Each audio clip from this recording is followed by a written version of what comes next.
अस्सलामुअलैकुम, मैं हूं काविश मेमन। रहीम यार खान वाक़ये को 3 दिन हो चुके हैं और इस वाक़ये की जब मैंने फ़र्स्ट टाइम वीडियो देखी तो मुझे नहीं पता था कि ये वाक़या पाकिस्तान में हुआ है। मुझे ऐसा लगा कि शायद ये भारत की वीडियो है या किसी और कंट्री की वीडियो है, क्योंकि पाकिस्तान में इस तरह के वाक़यात बहुत कम देखने को मिलते हैं और होने भी नहीं चाहिए। लेकिन बदकिस्मती से वाक़या पाकिस्तान में हुआ, रहीम यार खान में हुआ। और रहीम यार खान का एक इलाका है बुंग शरीफ, वहाँ पर ये वाक़या हुआ। पिछले 3 दिनों से मुख्तलिफ़ लोग इस पर बात कर रहे हैं। मैंने इसलिए ताख़ीर से वीडियो बना रहा हूँ क्योंकि मैं देख रहा था कौन क्या बात कर रहा है, और पिछले 3 दिनों से लोग इस पर बात कर रहे हैं और भारत भी बात कर रहा है। हालाँकि भारत इस पर बात करता हुआ अच्छा नहीं लगता, लेकिन खैर करने दो। हक़ाइक़ हम आपको बताएंगे क्या है। यकीनन जितनी इस वाक़ये की मज़म्मत की जाए वो कम है, लेकिन ये वाक़या आखिर हुआ क्या है, कौन लोग हैं, उससे लोग बात कर रहे हैं कि यहाँ के इलाका मकीनों ने इस मंदिर पर हमला किया है।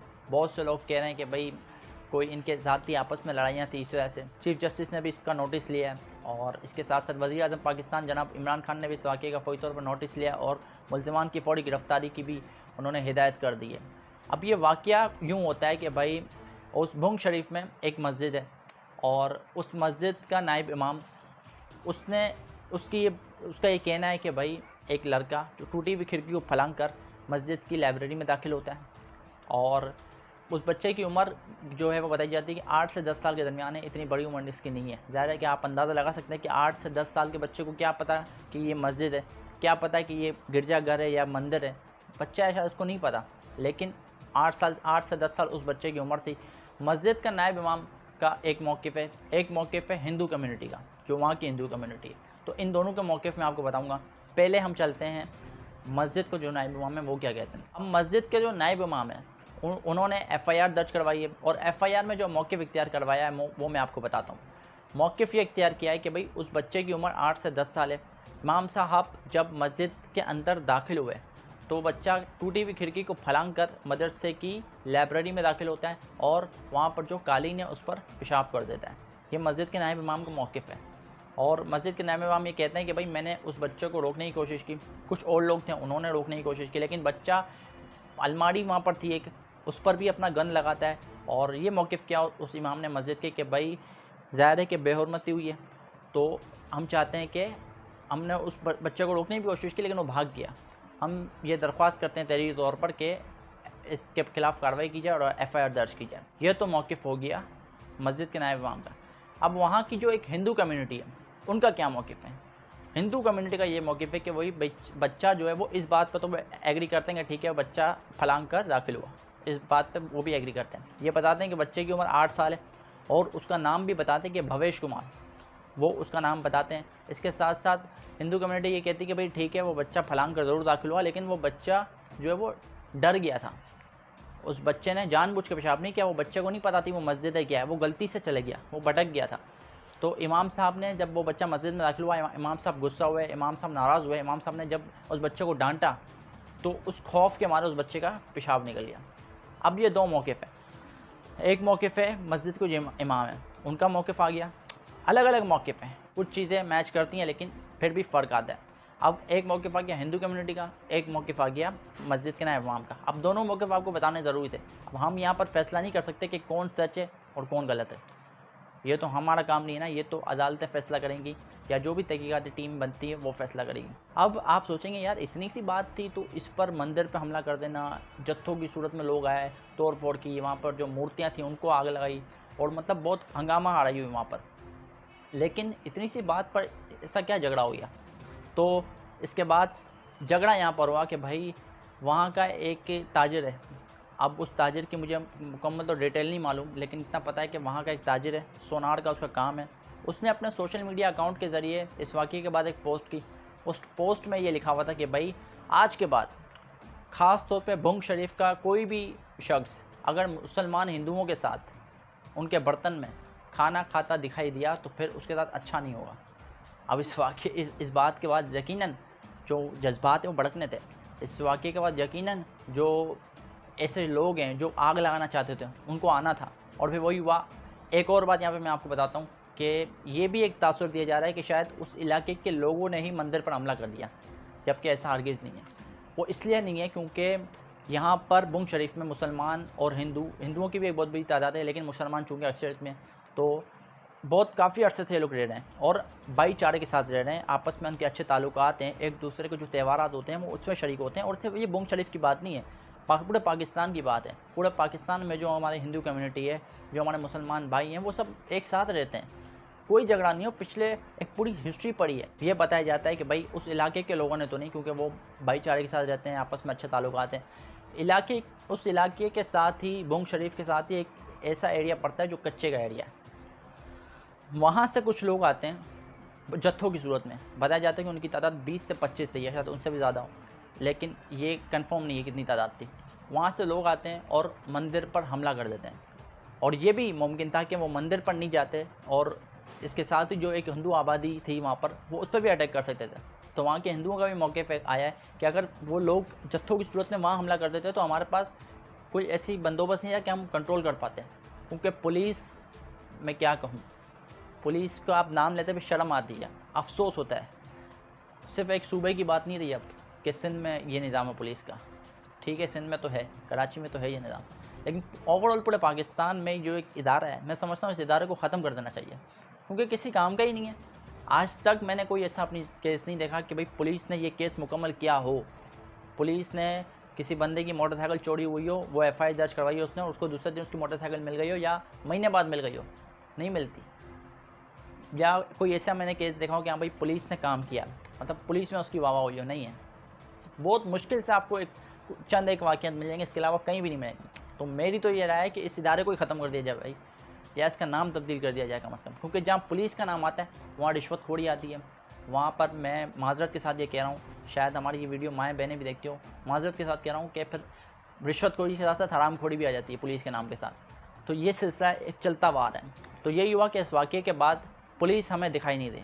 पुलिस ने इस मंदिर पर जब हमला हो रहा था, एक जत्थों की सूरत में लोग थे, तोड़ फोड़ कर रहे थे, ठीक है वो अक़लियतों में, लेकिन इसका मतलब ये नहीं कि हम, इस्लाम तो ये कहता है कि भाई उनको आज़ादी है अपनी इबादत करने की, लेकिन हमने क्या किया उनके साथ। और मुझे बहुत दुख है इस वाक़े के बाद।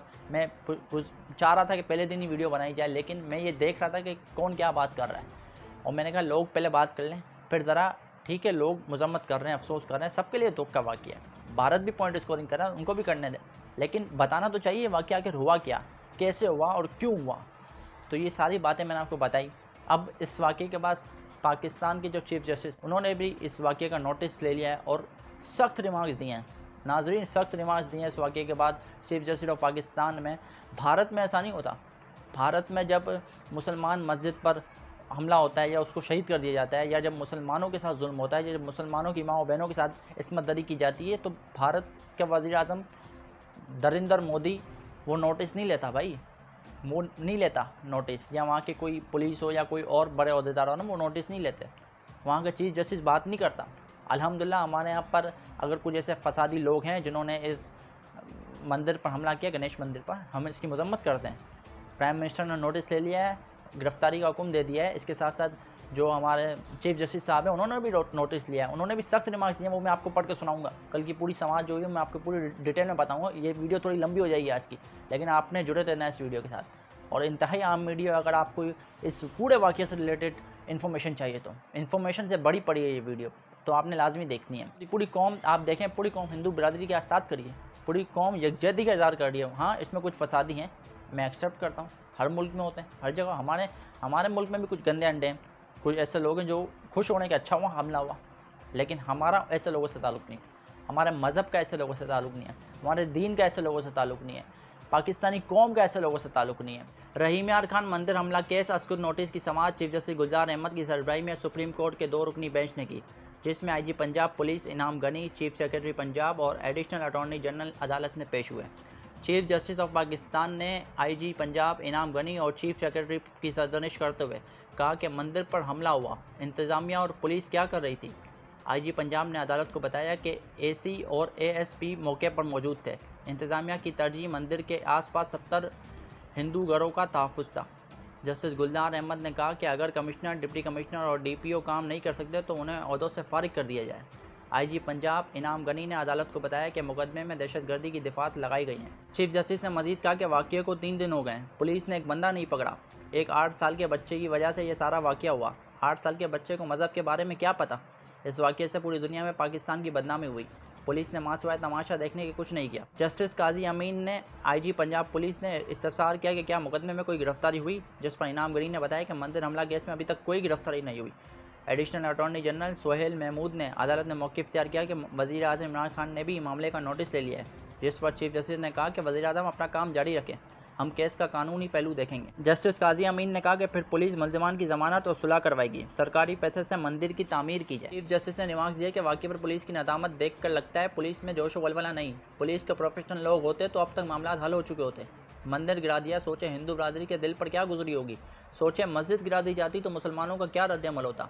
दंडनाते मुल्ज़िमान हिंदुओं कम्युनिटी के लिए मसाइल पैदा कर सकते हैं।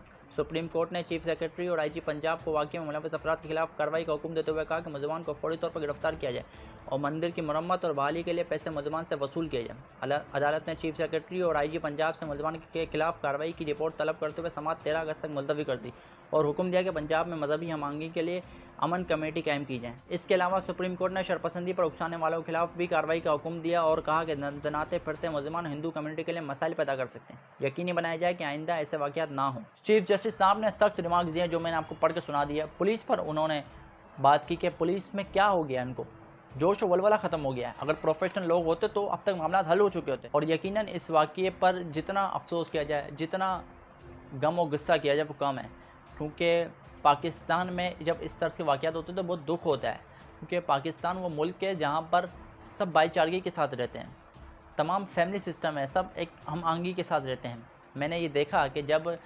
हिंदुओं के कोई त्यौहार आते हैं तो मुसलमान उनको मुबारकबाद देते हैं, उनके त्यौहार में शामिल होते हैं और बताते हैं कि हम आपके साथ हैं।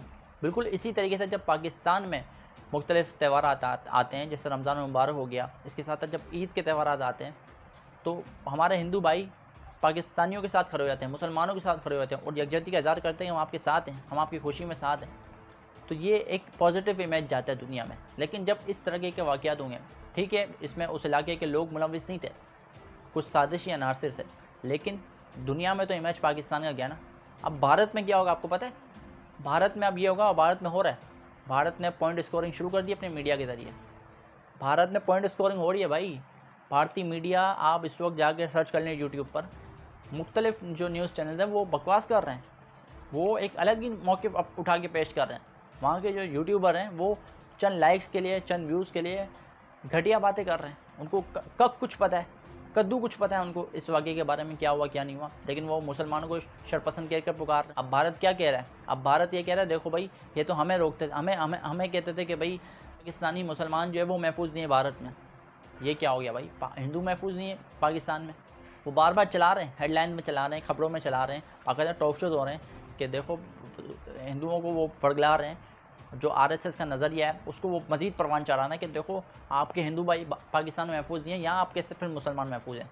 अब वो मज़ीद जुल्म करेंगे मुसलमानों में, अब वो मज़ीद ज़्यादती करेंगे मुसलमानों के साथ, अब वो मज़ीद मुसलमानों के गढ़ों को आग लगाएंगे, अब वो मज़ीद जो मसाजिद है उस पर ताले लगाएंगे। और ये होगा क्योंकि भारत तो जिसको कहते हैं ना एक नफ्सियाती है भाई, अजीब व गरीब मुल्क है। और मैं ये समझता हूँ कि भारत पूरी दुनिया में शायद ही कोई इतना बदतर मुल्क होगा अक़लियतों के लिए रहने के लिए, उसमें भारत है सबसे पहले।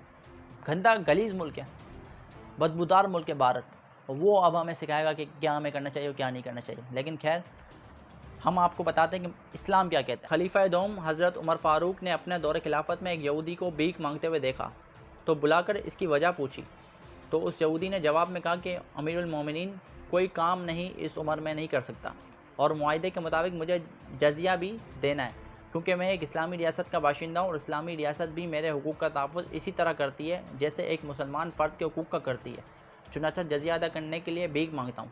हज़रत उमर ने जब इस बूढ़े गैर मुस्लिम की अल्फाज सुने तो आपने शुरा को बुलाया और मुत्तफ़क़ा तौर पर यह फ़ैसला फरमाया कि आज के बाद किसी भी बूढ़े गैर मुस्लिम से जजिया नहीं लिया जाएगा और इसकी अदायगी से वो बड़ी होगा। एक और मौके पर हज़रत उमर जब मदीना मुनव्वरा से शाम की तरफ रवाना हुए तो रास्ते में नमाज का वक्त हो गया। करीब ही गिरजाघर था। गिरजाघर के पादरी ने आपको वहीं पर नमाज अदा करने के लिए कहा, लेकिन हज़रत उमर ये कहकर फ़ौरन बाहर तशरीफ़ ले आए कि अगर आज मैं यहाँ पर नमाज अदा कर लूँ तो बाद में आने वाला हर फातह ना सिर्फ गैर मज़हब की इबादत गाह को मस्जिद में तब्दील कर देगा, बल्कि वो इसको उमर का अमल भी समझ लेगा, जबकि हमारा मज़हब हमें किसी की इबादत गाह को भी छेड़ने की इजाज़त नहीं देता। तो यहाँ पर आप देखें कि सिर्फ इबादत गाह की कितनी बात की जा रही है, उनके हुकूक तो बाद में, लेकिन इबादत गाह की कितनी जो है वो इस्लाम में रिस्पेक्ट की जा रही है और कहा जा रहा है कि नहीं, ऐसा नहीं हो सकता। हज़रत उमर कहते हैं पादरी को कि नहीं, अगर मैंने आज यहाँ नमाज़ पढ़ ली तो फिर कल और लोग आकर यहाँ नमाज़ पढ़ेंगे और वो उसको मेरे अमल से ताबीर कर देंगे। एक और वाक़या वो भी मैं आपको पढ़ के सुनाता हूँ। इमाम आज़म अबू हनीफ़ा का एक पड़ोसी जो कि गैर मुस्लिम था, हर वक्त आपको परेशान करता, आपको तंग करता, यहाँ तक कि घर का सारा कूड़ा क्रिकेट रात को जमा करके आपके घर के बाहर फेंक देता। सुबह उठकर आपको सफाई करनी पड़ती। चंद दिन गुजरे, वो नज़र ना आया। इमाम आज़म ने इसके बारे में जब पूछा तो बताने वालों ने बताया कि किसी कर्ज़ के सिलसिले में पुलिस इसको पकड़ कर ले गई है। इमाम आज़म सीधा कर्ज़ खुआ के पास पहुँचे और इसका कर्ज़ अदा किया और उसको जेल से रिहा करवा कर ले आए और फरमाया, गैर मज़हब है तो क्या हुआ, पड़ोसी भी तो है, मैंने तो पड़ोसी का हक़ अदा किया। तो ये 2-3 ऐसे वाक़यात थे जो मैंने खुद पढ़े भी और मैंने सोचा इसको कोट करके आपको भी ये वाक़या सुनाया जाए। और ऐसे बहुत सारे वाक़यात हैं इस्लाम की तारीख़ में कि किस तरीके से अक़लियतों का तहफ़्फ़ुज़ किया गया, उनके हुकूक़ की बात की गई। तो ये है इस्लाम भाई। जो लोग इस वक्त मंदिरों पे हमला कर रहे हैं, जो ठेकेदार बन रहे हैं मज़हब के, वो मज़हब के ठेकेदार नहीं हैं। सबसे बड़े मुस्टंडे तो वही हैं, वो कोई मज़हब के ठेकेदार नहीं। पाकिस्तान के बानी कायदे-ए-आज़म मोहम्मद अली जिन्ना ने 11 अगस्त 1947 को जो तकरीर की थी, वो तकरीर इंतहाई आम थी। ज़रा वो तकरीर भी आप एक बार सुन लें। कायदे-ए-आज़म मोहम्मद अली जिन्ना की 11 अगस्त 1947 की तकरीर, जिसमें उन्होंने कहा कि आपको अपने मंदिरों में जाने की आज़ादी है, आपको अपनी मस्जिदों में जाने की आज़ादी है। पाकिस्तान की इस रियासत में आप किसी भी दूसरी इबादतगाह में जा सकते हैं। आपका ताल्लुक़ किसी भी मज़हब, ज़ात या अक़ीदे से हो, उमूर मुमलिकत को इससे कोई सरोकार नहीं। हम ऐसे दौर का आगाज़ कर रहे हैं जिसमें कोई इम्तियाज़ नहीं होगा, मुख्तलिफ़ कौमों और बिरादरियों के दरमियान कोई फ़र्क नहीं होगा। हम सब एक ही रियासत के शहरी हैं, बराबर के शहरी हैं। और आप देखेंगे कि कुछ अरसे बाद हिंदू हिंदू नहीं रहेंगे और मुसलमान मुसलमान नहीं रहेंगे। मज़हबी मायनों में नहीं, क्योंकि हर शख्स का ज़ाती अक़ीदा है, बल्कि सियासी मायनों में इस रियासत के शहरी की हैसियत से। इस वाक़े के हवाले से मैंने आपको मुकम्मल तफ़सीलात दे दी हैं, जो डिटेल मेरे पास मौजूद थी कि ये वाक़या किस तरीके से हुआ। दोनों तरफ के मौक़िफ़ मैंने आपको बताया, हिंदू कम्युनिटी का मौक़िफ़ मैंने आपको बताया, इसके साथ साथ जो मस्जिद के नायब इमाम थे मैंने आपको उनका मौक़िफ़ बताया। इसके साथ साथ पुलिस ने क्या बेशर्मी का मुज़ाहरा किया मैंने आपको वो बताया। पुलिस 4 दिन हो चुके हैं अब तक वो मुलज़िमान रिहा हैं। रियासत आपके सामने कि किस तरीके से कमज़ोर बेबस नज़र आती हैं ऐसे लोगों के हाथ आगे। पुलिस ने चलो उस वक्त तो कुछ भी नहीं किया, लेकिन आज 4 दिन हो गए इस वाक़े को, आज भी वो मुलज़िमान आज़ाद हैं। इसके साथ साथ मैंने आपको इस्लाम के बारे में बताया, मतलब दीन इस्लाम अक़लियतों के बारे में क्या कहता है। मैंने चंद एक वाक़यात आपके सामने पेश किए। इसके साथ साथ मैंने कायदे-ए-आज़म जो बानी पाकिस्तान है वो क्या कहते हैं, उनके 11 अगस्त 1947 की तकरीर, जो कि एक मज़ीद भी आगे आप सुन सकते हैं, उन्होंने क्या कहा, ये सब मैंने आपको बता दिया। यकीनन आपने इस वीडियो से सीखा भी होगा, और अगर आपने कुछ सीखा है तो यकीनन ये अच्छी बात है। और अगर आपको ये वीडियो पसंद आई हो तो आप लाइक भी करें, और अगर आप चाहें तो इस चैनल को सब्सक्राइब भी कर सकते हैं ताकि आपको नई आने वाली वीडियोज़ मिल सकें। काबिश मेमन को इजाज़त दीजिए। अल्लाह हाफ़िज़।